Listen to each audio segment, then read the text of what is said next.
My name is Honorable Ambassador Sobomabo Jackrich, and I titled this speech, "The Call for More Proactive Measures to the Combat of the COVID-19 Virus.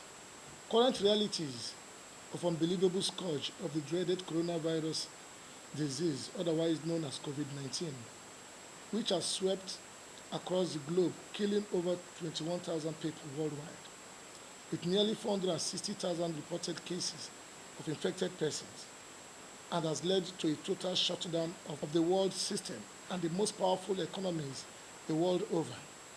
Therefore, presents the need for a sober reflection. The anticipated tragedy that the COVID-19 pandemic may unleash on countries like Nigeria, Iraq, and others already facing humanitarian crisis because of conflicts, natural disasters, and climate change, displacing hundreds of citizens and forcing them into IDP camps, is only unimaginable. The Network for Defense of Democracy and Good Governance therefore sees this medium to extend our heartfelt condolences to families who have lost loved ones to this scourge. Our thoughts and prayers are with you in this trying moment, and to the nearly 460,000 persons currently suffering from the disease, especially in worst-hit countries like China, Spain, England, Russia, other parts of Europe, America, Nigeria, and other African countries.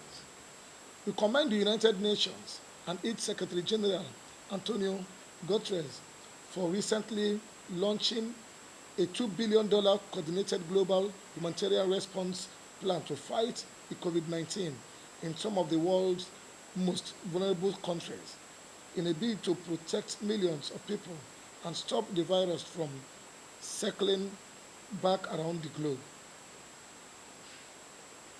According to the UN, the response plan will be implemented by its agencies and with international NGOs to deliver essential laboratory equipment to test for the virus and medical supplies to treat those infected, install hand-washing stations in camps and settlements, launch public information campaigns on how to protect oneself and others from the virus, amongst others. These measures, if properly implemented, will aid in a drastic rollback of the disease. Also wish to commend the federal government for the steps so far taken to combat and curtail the spread of the disease in the country, especially on its prompt response to the country's index case, and for making frantic effort to track other suspected cases or people who may have come in contact with persons with suspected cases, undertaking extensive documentation and health checks for passengers entering the country before the March 20th ban on international travels. And most importantly, we commend the efforts of the Rivers State Governor, Eugene Sobike, on the giant steps taken to enforce the temporal ban on all open religious worships, closure of all entry and exit routes of the state, amongst other precautionary measures.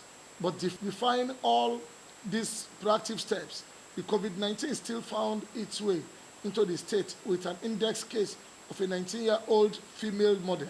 The quick response of the governor to shut down all markets in the state in order to curtail the spread of the disease is quite commendable and clearly shows that the Rivers State government has the interest of the people of the state at heart. However, it is our sincere opinion that considering the high level of poverty of citizens of Nigeria, and especially Rivers people rather, in rural communities and urban centers, it is our plea that the closure of markets should be reviewed due to the peculiarity of the situation we all found ourselves. Knowing well that the federal and state government currently lacks the capacity to provide palliative measures like provision of supplies to households, pending how long the fight of the dreaded disease will be sustained, as obtainable in other parts of the world also suffering same fate.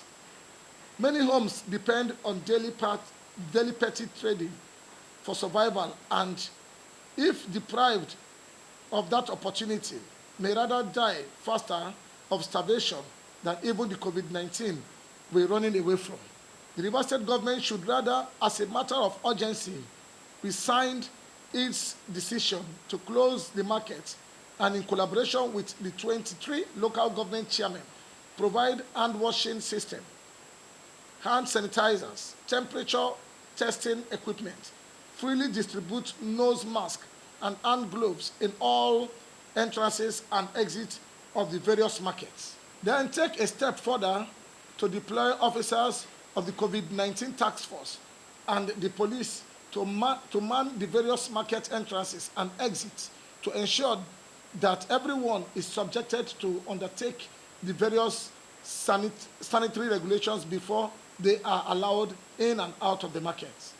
We equally appeal that if the Rivers State government may not consider going back on its decision to close down markets, they should put palliative measures in place for citizens no matter how little, because if nothing is done to mitigate the impact of the impending difficulty that may likely arise in the coming days as a result of the closure of markets and land borders, there may be likely increase in criminality as some citizens, in their desperate quest to survive, may resort to any means necessary just to stay alive. As advocate of good governance for the overall well-being of our society, the NDGG, however, appeal to residents of Rivers State, religious and corporate organizations to cooperate with the state government and comply with all directives as the measures taken are for the overall interest and safety of all citizens of the state. We are optimistic that the Rivers State government will consider our position on this matter and act accordingly.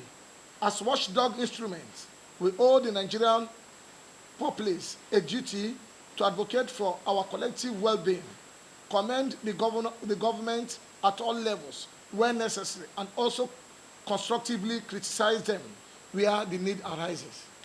Furthermore, the COVID-19 pandemic, which has literally exposed the poor state of our healthcare system and the failure of government to fix this critical health care infrastructure in various parts of the country, rather preferring medical tourism abroad, leaves much to be desired. With the rise on a daily basis in the number of cases of the COVID-19, we seriously express our concerns on how the country will be able to contain or roll back the disease with the availability of only 5 testing laboratories in the country, 3 of them in Lagos.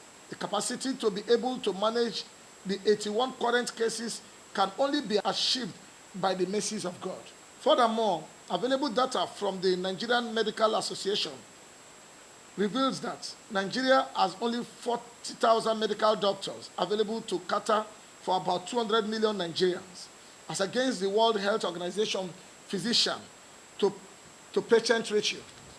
According to the World Health Organization, the ratio here indicates 1 doctor for 5,000 patients, whereas its recommended ratio is 1 doctor per 1,000 patients, meaning Nigeria has less than half the doctor it should to adequately respond to a normal situation. With the foregoing, we therefore appeal to both the federal and state government to understand that following the level of collateral damage wreaked on different countries of the world with even more functional healthcare system and personnel, we must therefore think on our toes to ensure that efforts are stepped up to provide basic medical equipment and test centers set up in various parts of the country, with at least 2 in Rivers State. We equally appeal to citizens of the state, the country at large, and all members of NDGG and KUF to be vigilant and religiously observe the precautionary measures by maintaining good personal hygiene like regular bath, washing of hands with soap and running water as often as possible, use of hand sanitizer, as well as maintain social distance. Finally, stop the spread of unverified information from unknown or non-credible news source, as this will only spread unnecessary panic in the society. God bless you all. Long live the Federal Republic of Nigeria. Long live River State. This is Africa Independent Television.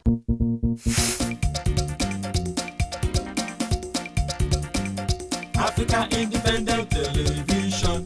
AIT, their communication, Ogbonge TV, for this country, they make great history. Africa Independent Television.